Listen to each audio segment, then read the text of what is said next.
Vous êtes en train de préparer votre titre professionnel d'agent magasinier, mais vous êtes bloqué à l'étape du dossier professionnel. La rédaction du dossier professionnel, ça vous semble compliqué, vous paniquez, vous ne savez pas par quel bout commencer. Ne vous inquiétez pas, vous n'êtes pas tout seul, on va voir ça ensemble. Je vais vous guider à chaque étape et voir avec vous des exemples d'activités que vous pourriez illustrer. Je rappelle que le dossier professionnel est un document important, je dirais même une pièce maîtresse de votre examen, puisque c'est sur ce dossier que va se baser l'entretien final avec les jurys qui sont mandatés par le ministère du Travail. Le dossier professionnel doit donc retracer vos expériences, vérifier les compétences et savoir-faire que vous avez, notamment dans le domaine de gestion des stocks, de la logistique et des interactions avec les clients. Si vous avez effectué une période en entreprise, vous pourrez vous appuyer sur les missions que vous avez réalisées sur le terrain. Mais même si vous n'avez pas réalisé de période pratique, vous pouvez vous baser sur des exemples concrets que vous avez vus en formation. Il arrive parfois que des personnes font des stages qui ne couvrent pas l'ensemble du référentiel.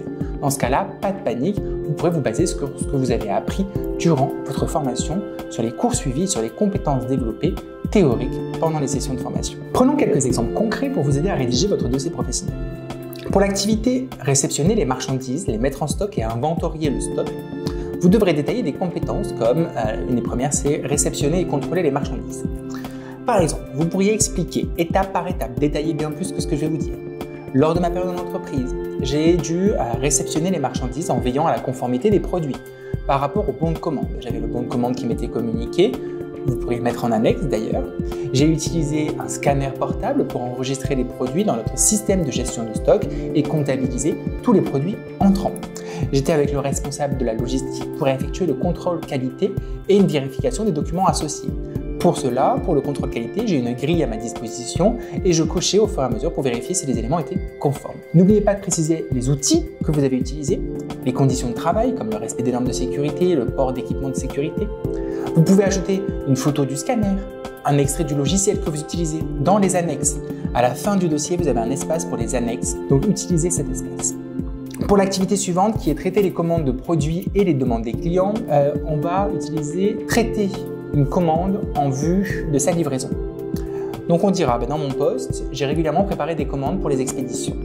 Par exemple, j'avais une grosse commande de matériel informatique, j'ai dû vérifier les stocks, prélever les produits, les scanner pour montrer que c'était du stock sortant, je les ai emballés dans les standards de l'entreprise, j'ai mis tous les documents qui étaient nécessaires à l'intérieur du colis, j'ai utilisé le logiciel de gestion des stocks pour assurer la préparation conforme, j'ai fait l'impression des documents pour la livraison, on pourrait parler de documents s'il y a des frais de douane, etc. On détaille tout le processus. On pourrait mettre une annexe de capture d'écran de l'interface du logiciel ou alors l'étiquette d'expédition qu'on a créée. Enfin, on va utiliser la compétence accueillir le client, identifier son besoin et établir les documents commerciaux. Donc, je rappelle que tout ce qui est documents commerciaux, c'est bon de commande, devis, facturation, etc. Pour cette activité, pour cette compétence, on va pouvoir dire que lors de notre expérience en centre de formation, on simulait une grande surface. J'ai dû accueillir des clients pour les aider à localiser des produits en stock. J'ai dû identifier leurs besoins avec la méthode commerciale que j'avais apprise. Pour certaines demandes, j'ai dû générer des bons de commande sur place que je faisais signer par mon responsable. J'ai dû travailler avec l'équipe de vente pour assurer une satisfaction client optimale, faire un questionnaire de satisfaction, etc. On détaille vraiment toutes les étapes.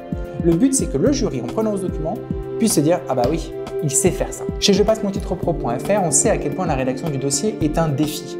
C'est pourquoi on a créé un modèle de dossier professionnel pré-rempli spécifiquement conçu pour le titre agent magasinier. Il comprend le nombre d'activités demandées, le nombre de compétences demandées, il est extrêmement détaillé. Ça vous offrira une structure claire avec des exemples concrets pour vous guider dans votre rédaction et adapter bien sûr cet exemple de dossier professionnel à vos propres expériences. N'oubliez pas que vous devez illustrer vos compétences avec des annexes, avec des photos, des captures d'écran, des documents commerciaux.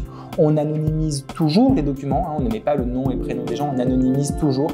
On fait des captures d'écran propres, on prend une photo sur l'ordinateur. Faites un document structuré, ça démontrera votre professionnalisme. Encore une fois, vous pouvez télécharger notre modèle de DP directement sur la page du site jepassementitrepro.fr et vous retrouverez le référentiel, les certifications et des informations sur comment se passe l'examen directement sur ce site.